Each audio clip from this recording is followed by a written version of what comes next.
What's up, gang? It's Delty from DeltyIsGaming.com, and I got a really powerful Magic Nightblade specifically made for Maelstrom Arena that I want to show you guys real quick. It's awesome, super powerful, and it's going to help you beat Maelstrom Arena. Currently, I'm sitting 5 after the scores have been reset, and I want to show you how I did it. Stay tuned.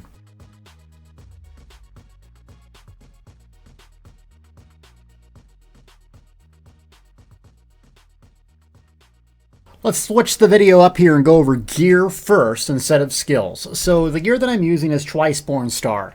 It's the 9 trait, 2 Munda Stone setup. It's absolutely awe-inspiring powerful. Now, there's some debate whether Julianos is better. The new set, you can craft an Orsinium. I've tested both, and for me personally, with 501 champion points, the way I have it set up, Twiceborn outperforms Julianos. However, Julianos is right there, and it's probably a better set if you're not looking to invest a massive amount of money or you don't have the crafting traits to do it yourself. So either way, both are very strong choices. The thing you want to keep in mind here is all divines is better than a mix of infuse. So you really want to focus on 5 light and then 2 of 1 medium, 1 heavy. And so I go with the medium Narayanus helm. I still need to get to VR16, but the Divine's traits is something that I really like. And then also a heavy shoulder. Now you could do 2 light, whatever way you get to the 5-1-1 setup. The reason being is the Undaunted passives. Undaunted Metal, 6% for max stat. It's going to be vitally important. The reason being is I use Tri-Stat Food in this. So it gives me 4-4-6-2 health, max magic and stamina by 4,000. The reason I use Tri-Stat Food is I oftentimes do a lot of dodge rolls, even on magic builds. Let's say I'm out of magic and I need to buy myself a few seconds. 1 or 2 dodge rolls here and there is enough to let me get my regen back up and go to town. Now, speaking of regen, you'll notice my magic recovery, where is it? It sucks. 8, 4, 9. That is nothing. But I don't need a whole lot of magic recovery. The reason being is I'm running a 501 champion setup that has a lot of reduced costs. This guy's a Breton, though I highly recommend if you're going to restart a character, go high elf. It's way better. But I chose the Breton a long time ago, and I'm not going to re-roll for the sucker. I also have a very low spell damage, but that's because I'm using the Twiceborn setup. High crit, high critical damage. If I do a bar swap here to my Maelstrom staff, I got 70% spell critical, and that's with Inner Light up. It's a simple setup. You got 5, 2, 3. The Willpower Jewelry. I go all spell damage, though you can do some recovery if you're struggling. The point that you need to understand in Maelstrom Arena, it's damage. You can sit there and survive and do a bunch of block things and have all this high recovery and do 15 dodge rolls and cast a million heals, but if you're not killing stuff, you're just not going to get a high score. You have to just all out destroy stuff, and while you're doing it, you need to find a way to self-heal. Those are the builds that are really succeeding right now, and Magic Nightblade skills are made just for that. Recap: 5 Twiceborn, 5 Julianos, 2 Narayanus. Now, I've done the Engine Guardian setup, 2 Engine Guardian, the same sort of thing, but it just did not produce the same results because Narayanus is going to proc almost everything we do, and the AoE damage that it inflicts is significant. So, yes, a lot of resources are great, but if you blow everything out of the water, you don't really need a whole lot of resources, especially as a Nightblade. And here's why. The Nightblade's passives and active skills are made for something like Maelstrom Arena. Active, self-healing, and resource recovery. The first thing I want you to know is a Magic Nightblade has a significant advantage due to increased mass magic for a siphoning ability slotted. So you're going to want to put 1 on each of your bars. It's very important to get the max amount that you possibly can. So for me, you're going to go with the good old Inner Light. Why? Well, it's major critical. It adds so much magic, and we're going for high magic over high spell damage. And so siphoning attacks, this thing is incredible. Some people don't like the change. I love it. It doesn't give you a damage debuff, and for 15 seconds, each attack restores resources, and you might get a 10% proc. That is a huge deal. It only lasts for 15 seconds, so I don't always keep this up, but if you have a second or you're low on resources, go to your back bar and recast this thing. It costs 1500 magic, and if you do one of those attacks, a 10% chance, you're probably going to weave in attacks. You're almost guaranteed to double your resource return off of casting this ability. Now, like I said, I don't always cast it because I want to do damage, max damage. The more buffs you have active, the more buffs you have to keep up, the less time you're doing damage. But this right here is the massive, massive resource generation tool. Okay, and a couple other ones. Increases stamina, health, and magic recovery by 15%. Refreshing Shadows is a must-have for magic users like me and you. And then the other ability that we got, another important passive, is that you need to have increased critical strike damage while an assassination ability is slotted. So you're going to have one siphoning ability, one assassination ability, specifically because of these two passives. The thing I put on my back bar is Merciless Resolve. It's going to give me an 8% damage increase while it's active and a chance to proc a massive Assassin's Wheel, over 30,000 damage if this thing crits. It's going to give me a much needed use to burst. Now, notice it's on my back bar. This is my buff bar. So the tricky thing to do Merciless Resolve is you're going to go back a second or two before you need to recast it, hit it to do the damage, and then recast it. So it's almost like a double cast once you get good at it. It takes a bit to get used to, trust me, I'm still using it. But it is very powerful if you use it like that. Another ability I use that I really enjoyed on my Sork, which is Harness Magic. It's your basic damage shield against spell damage. A lot of the damage in here is elemental. Flame, frost, and there's some poison, but a lot of damage comes in those forms. Magic, spell damage, and it lasts 26 seconds. This is extremely useful for almost all of the rounds. Now, a couple of the rounds I do switch this out for something else, which is Double Take. The main problem that I have with this build and dying, that round that I got that score almost 400,000, I had 3 disconnects, so I had 10 total deaths, but 3 of them were disconnects. The reason I died was the archers in a bunch of various different rounds. They hit you for about 8,000 to 9,000 physical damage. Keeping Double Take up not only will give you speed, not only will it have your assassination ability slotted, but that dodge chance just might save your life. So for certain rounds, specifically round 7, I will drop Harness Magic and put Double Take for that extra elude chance. It's very important. So you see the 2 wards.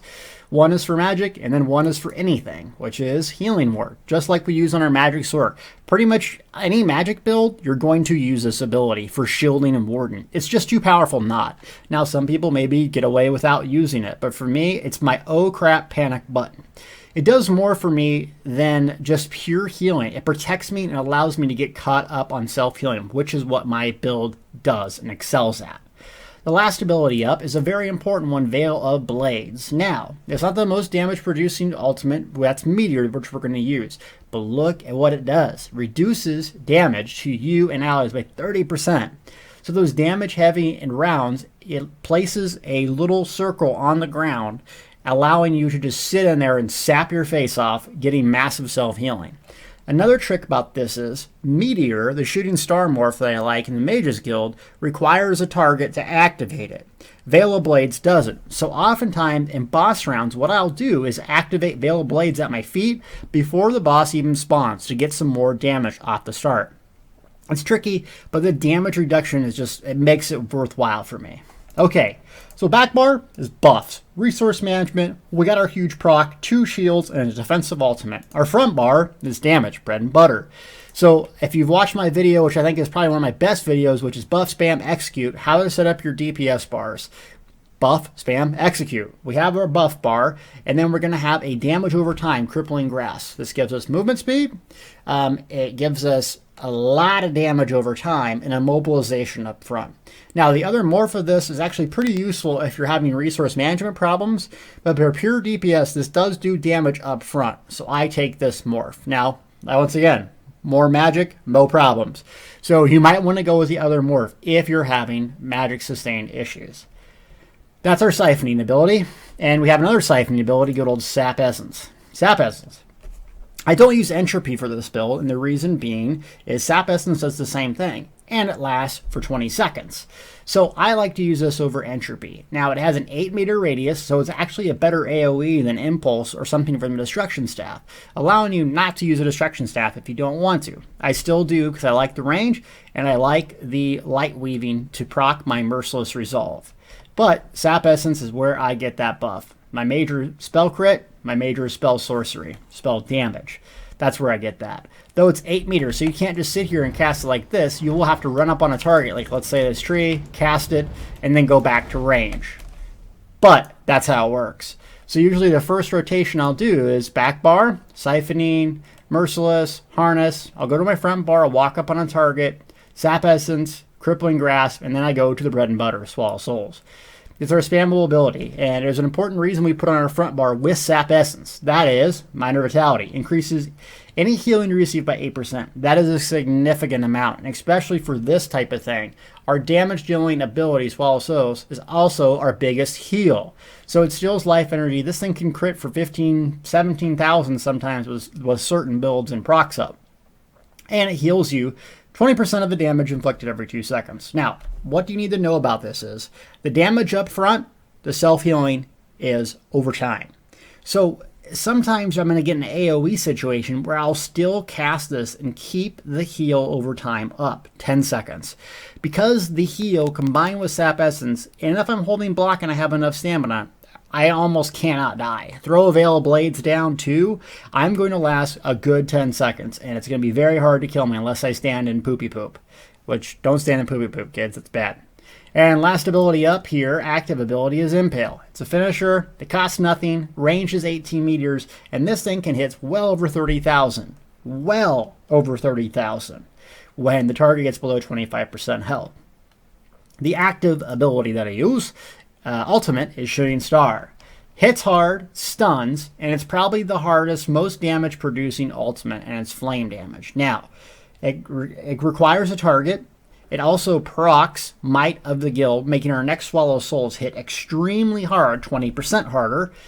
So it's just a tricky thing. Like I had used Soul Harvest quite a bit in some of my initial prep, and I still like Shooting Star more. The reason being is Veil is very, very defensive. Shooting Star has a stun, a knockback, or a knockdown, whatever you want to call it, and that's an AoE knockdown. So sometimes I use it at range, like let's say the last boss in round 7. Sometimes I use it up close when I just need a break from the archers and I have to stun something before I die.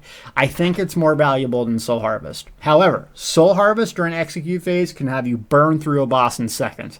It also generates a ton more ultimate. So play around with both. Either way, you can't go wrong. Also, I do swap in sometimes Reaper's Mark for this back ability, Harness Magic, for pure damage. Gives me a heal and increases my damage by 25% for 5 seconds. Just play around with it. Remember, this is my build. This is what worked for me. It might not work for you. Let's talk about champion points.